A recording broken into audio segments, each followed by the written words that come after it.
The Bell Jar by Sylvia Plath. Chapter 5. At 7 the next morning, the telephone rang. Slowly, I swam up from the bottom of a black sleep. I already had a telegram from JC stuck in my mirror, telling me not to bother to come into work, but to rest for a day and get completely well, and how sorry she was about the bad crab meat, so I couldn't imagine who would be calling. I reached out and hitched the receiver onto my pillow, so the mouthpiece rested on my collarbone, and the earpiece lay on my shoulder. "Hello?" A man's voice said. "Is that Miss Esther Greenwood?" I thought I detected a slight foreign accent. "It certainly is," I said. "This is Constantine something or other." I couldn't make out the last name, but it was full of S's and K's. I didn't know any Constantine, but I hadn't the heart to say so. Then I remembered Mrs. Willard and her simultaneous interpreter. Of course, I cried, sitting up and clutching the phone to me with both hands. I'd never have given Mrs. Willard credit for introducing me to a man named Constantine. I collected men with interesting names. I already knew of Socrates. He was tall and ugly and intellectual, and the son of some big Greek movie producer in Hollywood, but also a Catholic, which ruined it for both of us. In addition to Socrates, I knew a white Russian named Attila at the Boston School of Business Administration. Gradually, I realized that Constantine was trying to arrange a meeting for us later in the day. "Would you like to see the UN this afternoon?" "I can already see the UN," I told him with a little hysterical giggle. He seemed nonplussed. "I can see it from my window." I thought perhaps my English was a touch too fast for him. There was silence. Then he said, "Maybe you would like a bite to eat afterward?" I detected the vocabulary of Mrs. Willard, and my heart sank. Mrs. Willard always invited you for a bite to eat. I remembered that this man had been a guest in Mrs. Willard's house when he first came to America.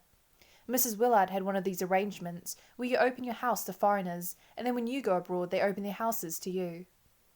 I now saw quite clearly that Mrs. Willard had simply traded her open house in Russia for my bite to eat in New York.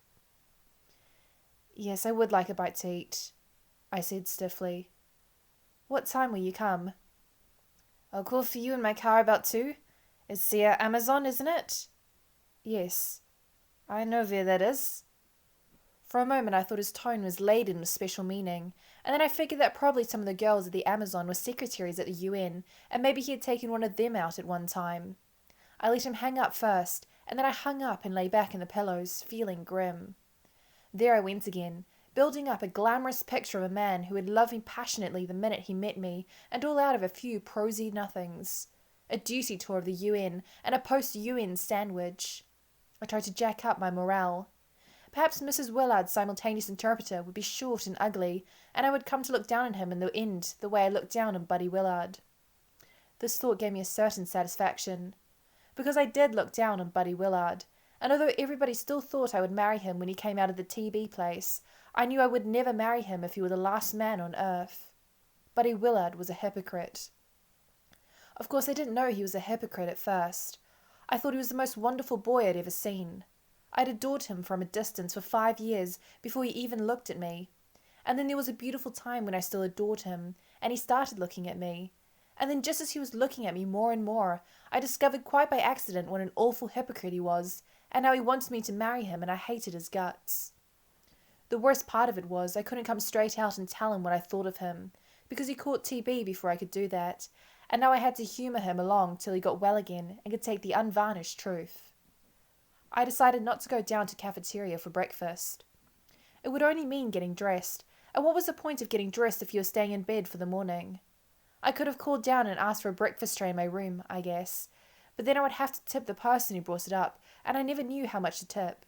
I'd had some very upsetting experiences trying to tip people in New York. When I first arrived at the Amazon, a dwarfish, bald man in a bellhop's uniform carried my suitcase up in the elevator and unlocked my room for me. Of course, I rushed immediately to the window and looked out to see what the view was. After a while, I was aware of this bellhop turning on the hot and cold taps in the wash bowl and saying, "This is a hot and this is a cold," and switching on the radio and telling me all the names of all the New York stations, and I began to get uneasy, so I kept my back to him and said firmly, "Thank you for bringing up my suitcase." Thank you," Huh, he said in a very nasty, insinuating tone, and before I could wheel round to see what had come over him, he was gone, shutting the door behind him with a rude slam. Later, when I told Doreen about his curious behaviour, she said, "You ninny, he wanted his tip." I asked how much I should have given, and she said a quarter at least, and 35 cents if the suitcase was too heavy.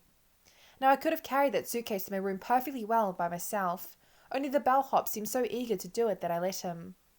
I thought that sort of service came along with what you paid for your hotel room. I hate handing over money to people for doing what I could just as easily do myself. It makes me nervous. Doreen said 10% was what you should tip a person, but I somehow never had the right change, and I'd have felt awfully silly giving somebody $1 and saying, 15 cents of this is a tip for you. Please give me 35 cents back. The first time I took a taxi in New York, I tipped the driver 10 cents. The fare was $1, so I thought 10 cents was exactly right and gave the driver my dime with a little flourish and a smile. But he only held it in the palm of his hand and stared at it, and when I stepped out of the cab, hoping I had not handed him a Canadian dime by mistake, he started yelling, "Lady, I gotta live like you and everybody else," in a loud voice which scared me so much I broke into a run.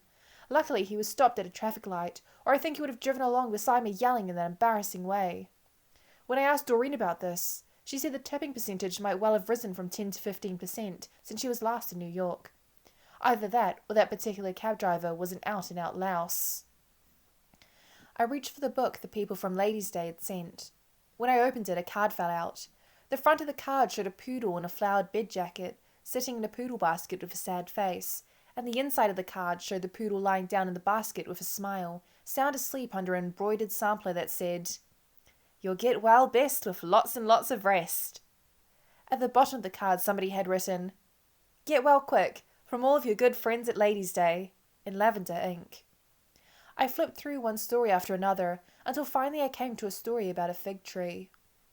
This fig grew on a green lawn between the house of a Jewish man and a convent, and the Jewish man and a beautiful dark nun kept meeting at the tree to pick the ripe figs, until one day they saw an egg hatching in a bird's nest on a branch of the tree, and as they watched the little bird pick its way out of the egg, they touched the backs of their hands together. And then the nun didn't come out to pick figs with the Jewish man anymore, but a mean-faced Catholic kitchen maid came to pick them instead, and counted up the figs. The man had picked after they were both through, to be sure he hadn't picked any more than she had, and the man was furious. I thought it was a lovely story, especially the part about the fig tree in winter under the snow, and then the fig tree in spring for the green fruit. I felt sorry when I came to the last page. I wanted to crawl in between those black lines of print, the way you crawl through a fence, and go to sleep under that beautiful big green fig tree. It seemed to me Buddy Willard and I were like that Jewish man and that nun, although of course we weren't Jewish or Catholic but Unitarian. We had met together under our own imaginary fig tree, and what we had seen wasn't a bird coming out of an egg, but a baby coming out of a woman, and then something awful happened and we went our separate ways. As I lay there in my white hotel bed, feeling lonely and weak, I thought I was up in that sanatorium in the Adirondacks, and I felt like a heel of the worst sort. In his letters, Buddy kept telling me how he was reading poems by a poet who was also a doctor, and how he'd found out about some famous dead Russian short story writer who had been a doctor too, so maybe doctors and writers could get along fine after all. Now this was a very different tune from what Buddy Willard had been singing all the 2 years we were getting to know each other. I remember the day he smiled at me and said, "Do you know what a poem is, Esther?" "No, what?" I said. "A piece of dust." And he looked so proud of having thought of this that I just stared at his blonde hair and his blue eyes and his white teeth. He had very long, strong teeth, and said, "I guess so." It was only in the middle of New York a whole year later that I finally thought of an answer to that remark. I spent a lot of time having imaginary conversations with Buddy Willard.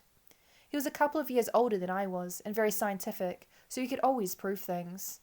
When I was with him, I had to work to keep my head above water. These conversations I had in my mind usually repeated the beginnings of conversations I'd really had with Buddy, only they finished with me answering him back quite sharply, instead of just sitting round and saying, "I guess so." Now, lying on my back in bed, I imagined Buddy saying, "Do you know what a poem is, Esther?" "No, what?" I would say. "A piece of dust."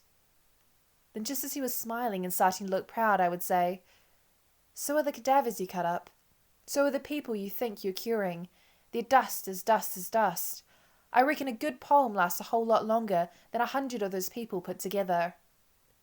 And of course Buddy wouldn't have any answer to that, because what I said was true. People were made of nothing so much as dust, and I couldn't see that doctoring all that dust was a bit better than writing poems people would remember and repeat to themselves when they were unhappy or sick or couldn't sleep. My trouble was I took everything Buddy Willard told me as the honest-to-God truth.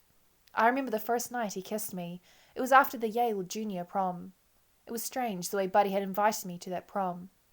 He popped into my house out of the blue one Christmas vacation, wearing a thick white turtleneck sweater and looking so handsome I could hardly stop staring, and said, "I might drop over to see you at college some day, all right?" I was flabbergasted. I only saw Buddy at church on Sundays when we were both home from college, and then at a distance, and I couldn't figure what had put into his head to run over and see me. He had run the 2 miles between our houses for cross-country practice, he said. Of course, our mothers were good friends. They had gone to school together and then both married their professors and settled down in the same town. But Buddy was always off on a scholarship at prep school in the fall, or earning money by fighting blister rust in Montana in the summer, so our mothers being old school chums really didn't matter a bit. After this sudden visit, I didn't hear a word from Buddy until one fine Saturday morning in early March. I was up in my room at college, studying about Peter the Hermit and Walter the Penniless for my history exam on the Crusades the coming Monday, when the hall phone rang. Usually people are supposed to take turns answering the hall phone, but as I was the only freshman on the floor with all seniors, they made me answer it most of the time. I waited a minute to see if anybody would beat me to it. Then I figured everybody was probably out playing squash or away at the weekends, so I answered it myself. "Is that you, Esther?" the girl on watch downstairs said, and when I said yes, she said, "There's a man to see you." I was surprised to hear this, because of all the blind dates I'd had that year, not one called me up again for a second date. I just didn't have any luck. I hated coming downstairs sweaty-handed and curious every Saturday night, and having some senior introduce me to her aunt's best friend's son, and finding some pale, mushroomy fellow with protruding ears or buck teeth for a bad leg. I didn't think I deserved it. After all, I wasn't crippled in any way. I just studied too hard. I didn't know when to stop. Well, I combed my hair and put on some more lipstick and took my history book, so I could say I was on my way to the library if it turned out to be somebody awful, and went down, and there was Buddy Willard leaning against the mail table in a khaki zipper jacket and blue dungarees and frayed grey sneakers, grinning up at me. "I just came over to say hello," he said.